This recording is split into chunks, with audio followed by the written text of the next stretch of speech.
As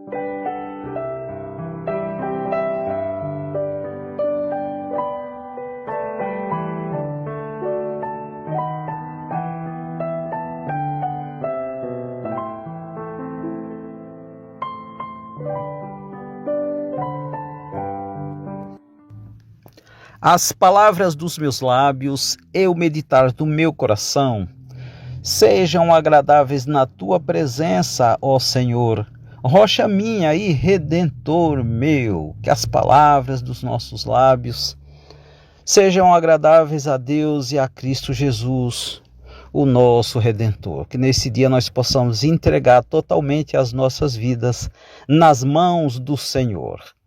Porque este momento é especial, muito, muito especial para nós, porque nós estamos na presença de Deus. Que a paz do Senhor seja abundante no seu coração. Senhor Deus bendito, Pai, amado Pai, mais uma vez, Senhor, na tua presença queremos, ó Deus, colocar os nossos corações nas tuas mãos, suplicar, ó Deus, a tua vontade em nossas vidas, suplicar, Senhor, que nós possamos entender e compreender a tua vontade, que é boa e agradável. Talvez não seja, Senhor, aquilo que queremos, mas o Senhor sabe o que é melhor para nós.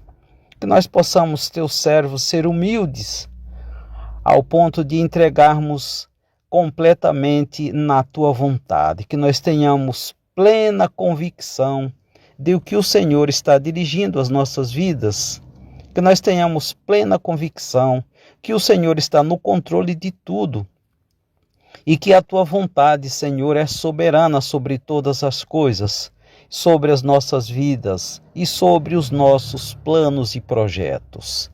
Em qualquer lugar, Senhor, que nós estivermos, nós queremos estar com o nosso coração ligado a Ti. Olha, Senhor, para nós com um olhar de compaixão, de misericórdia, que o Senhor tem abundantemente para nós.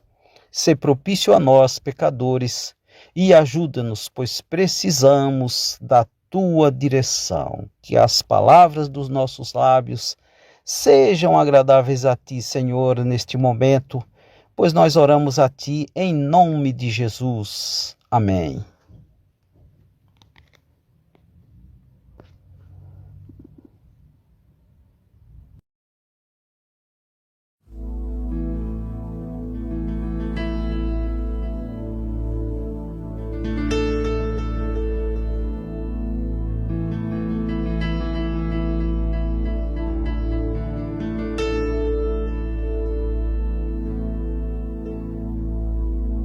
Este é o meu respirar,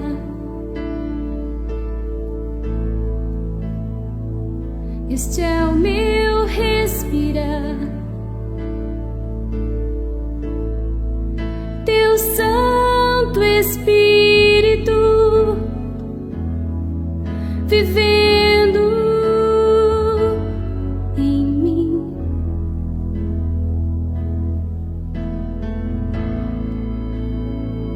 E este é o meu pão, e este é o meu pão. Tua vontade feita em mim. E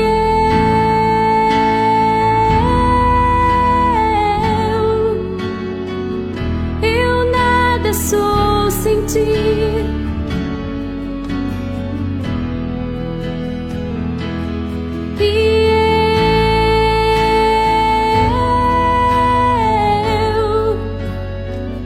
Perdida estou sem ti.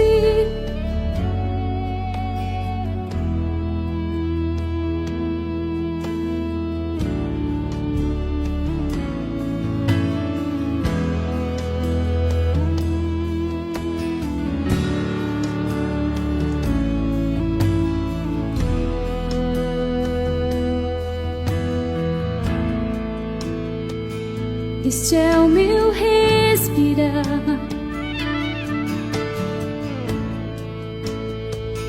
Este é o meu respirar. Teu Santo Espírito vivendo em mim.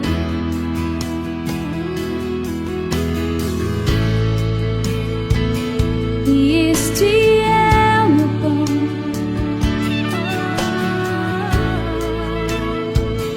E este é o meu pão.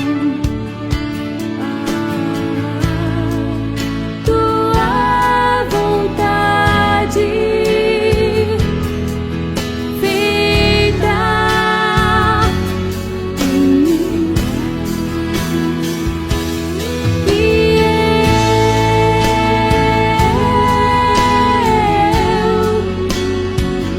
eu nada sou sem ti.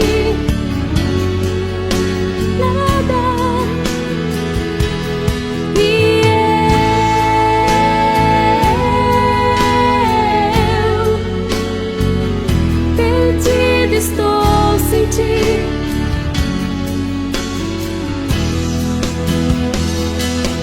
E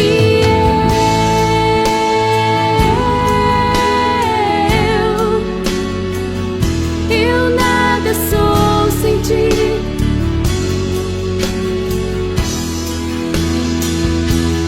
E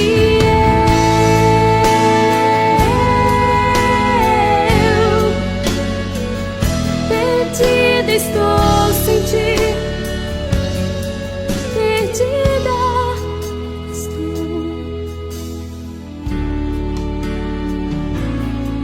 Tu és Jesus. Tu és.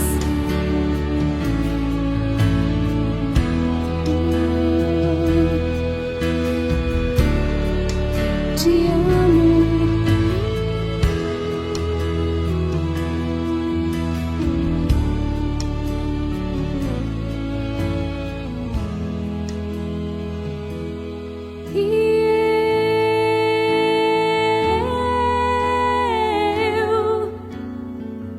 Eu nada sou sem ti.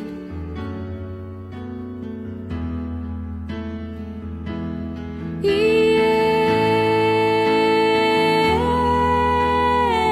eu perdida estou sem ti. Perdida estou sem ti. Perdida. Perdida estou sem ti.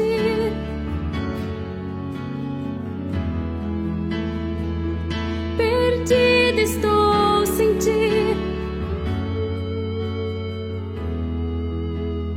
Pai, eu te amo. Preciso de ti. Este é o meu respirar.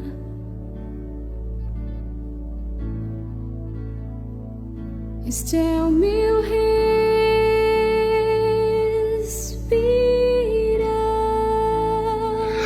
A graça e a paz do nosso Senhor, nosso Deus, que tem cuidado de nós, tem nos fortalecido, tem abençoado as nossas vidas. Que Deus possa estar nos abençoando nesse dia e cada um de nós possamos estar sempre confiantes na palavra do Senhor. Deus é bom e Deus se agrada com a verdade, que é o tema da nossa breve reflexão nesse momento. Eu quero convidar os irmãos, todos aqueles que puderem, que olhem lá nas suas Bíblias, abram suas Bíblias lá no capítulo 38 do livro do profeta Jeremias. Estarei lendo no versículo do capítulo 38, versículo 1 até o versículo 6.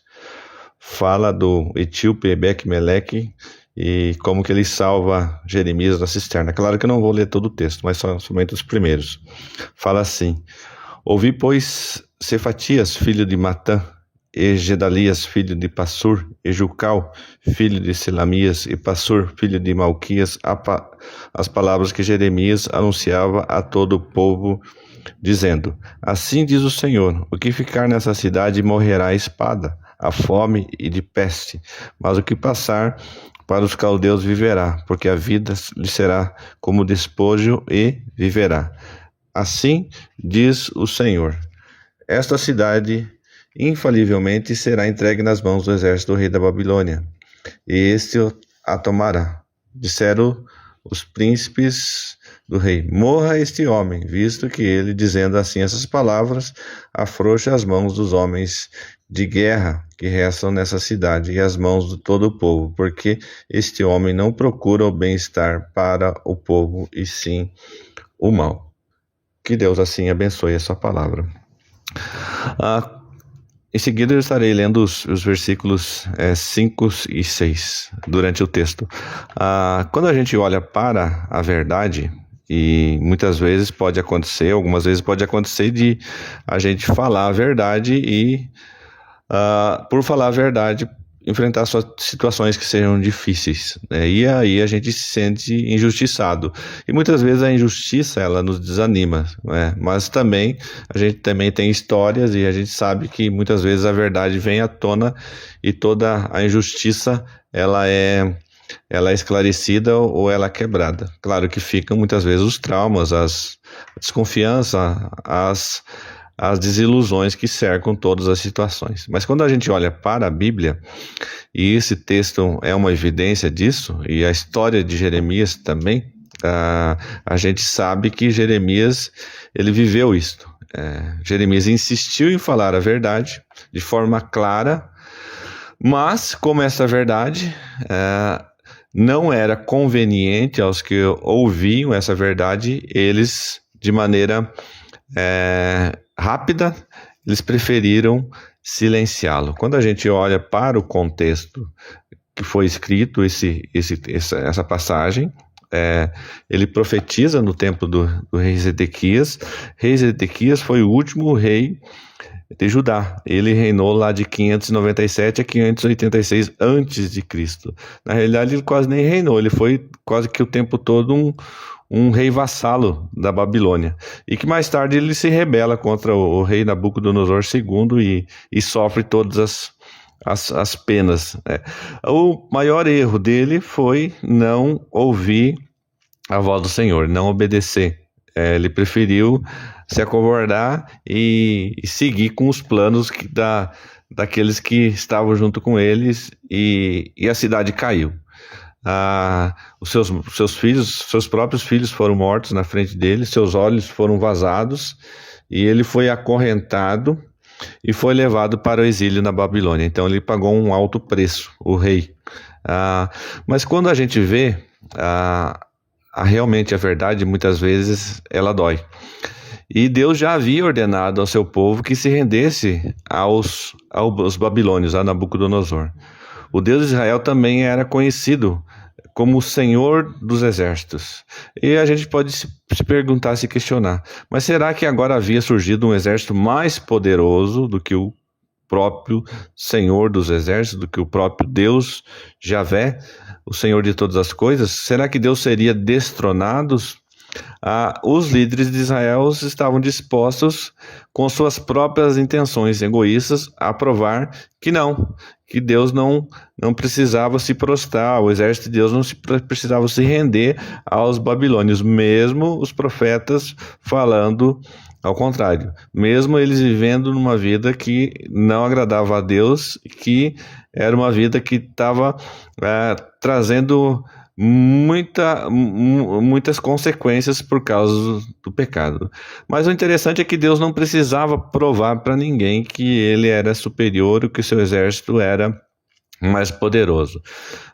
Isso é óbvio, né? Deus está muito acima de todas as nossas imaginações. Ele nunca esteve preocupado em exibir o seu poder. Na realidade, Deus não precisa disso. Afinal, ele é Deus. E quando a gente olha para a Escritura, ele é a própria verdade. Deus é a verdade. Jesus fala: eu sou o caminho, a verdade e a vida.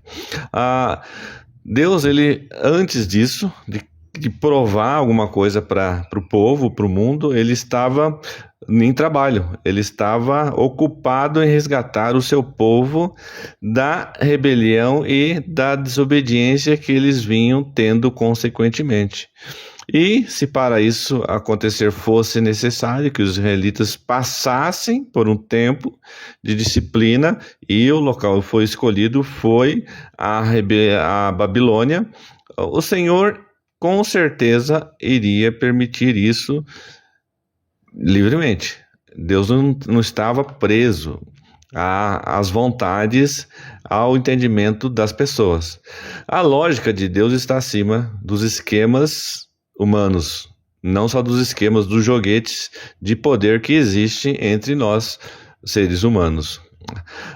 Quando a gente olha para toda a história, é sabido que aqui no versículo 5, o próprio rei Zedequias disse: eis que ele está nas vossas mãos, pois o rei nada pode contra vós outros. O rei estava acovardado, ele não tinha autoridade mais. Então o que os homens fizeram? Tomaram a Jeremias e o lançaram na cisterna de Malquias, filho do rei, que estava no átrio da guarda. Desceram a Jeremias com cordas, e na cisterna não havia água, senão lama, e Jeremias se atolou na lama. Jeremias pagou um preço por falar a verdade. Ele foi jogado literalmente na lama.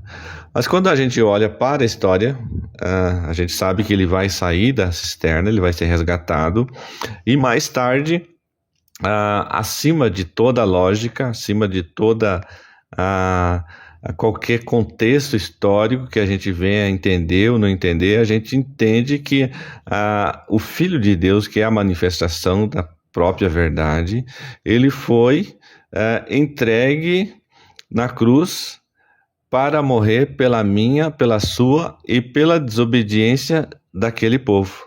O inocente assumiu o castigo dos verdadeiros culpados, que somos nós, para poupar-nos da morte eterna. A verdade, ela foi cravada na cruz para que pudéssemos ser resgatados da lama, como Jeremias foi, das nossas transgressões diante do Deus Todo-Poderoso. Quando a gente fala na lama, falando em lama, no fundo da cisterna, envolto em lama, também Jeremias, ele foi resgatado. O Senhor proveu livramento para ele das injustiças sofridas. Isso também vem a nos ensinar que, apesar das consequências difíceis para nos mantermos na verdade, essa é a vida que vale a pena. Pois o próprio Deus, ele é a nossa justiça. Ele é a nossa justiça, através de Cristo Jesus. 2 Coríntios 5:21 fala que Deus, ou aquele que não teve ou não conheceu o pecado, ele o fez pecado por nós, para que nele nós fôssemos ou nos tornássemos justiça de Deus. Justiça de Deus. Enquanto as verdades do mundo atual são relativas, as verdades de Deus proclamadas na sua palavra são imutáveis, elas são absolutas e elas são eternas. E nós devemos confiar que o mesmo Deus de Jeremias é o nosso Deus. É aquele que age, que agiu, que age, que vai continuar agindo na história da humanidade. Com justiça, com verdade e sempre olhando para nós, e muitas vezes a gente vai enfrentar a disciplina, por mais que concorde ou não. Nós devemos e precisamos permanecer firmes na palavra de Deus, na verdade e na confiança que nós já somos resgatados e somos transformados pelo preço que Jesus Cristo pagou na cruz do Calvário. Que Deus assim abençoe a sua palavra e nos dê entendimento correto dela, para que nós possamos estar aplicando na nossa vida, no nosso dia a dia. No nome do Senhor Jesus Cristo. Amém e amém.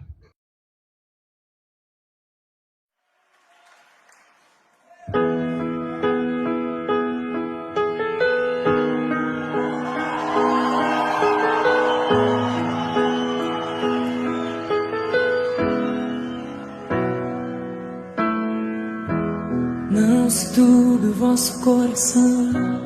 Crede em Deus e também em mim. Na casa de meu pai há muitas moradas.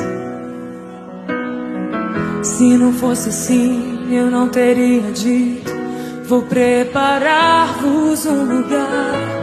Eu virei, vos levarei. Vós conheceis o caminho para onde eu vou. Eu sou o caminho, a verdade e a vida. Ninguém vem ao Pai a não ser por mim. Em verdade eu vos digo, porque eu vou para o Pai. Mas obras maiores fará.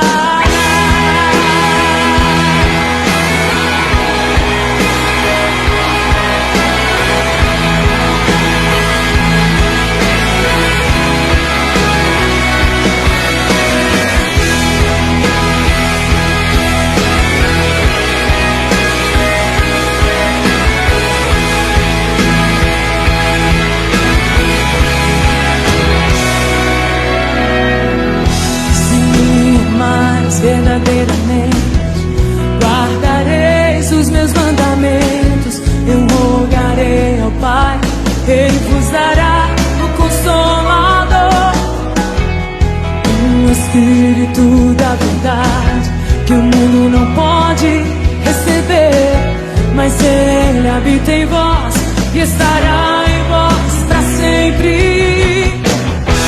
Aquele que tem os meus mandamentos,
Finalizando aqui, queremos desejar a todos um dia abençoado, que o Senhor te abençoe e te guarde, e que o Senhor faça que essas palavras possam ser frutos abundantes em nossas vidas, que nós possamos crer de todo o nosso coração na palavra do Senhor, porque Jesus Cristo é o único, Ele é o caminho, a verdade e a vida. Deus abençoe a sua vida, os seus planos e os seus projetos. O Senhor te abençoe e te guarde.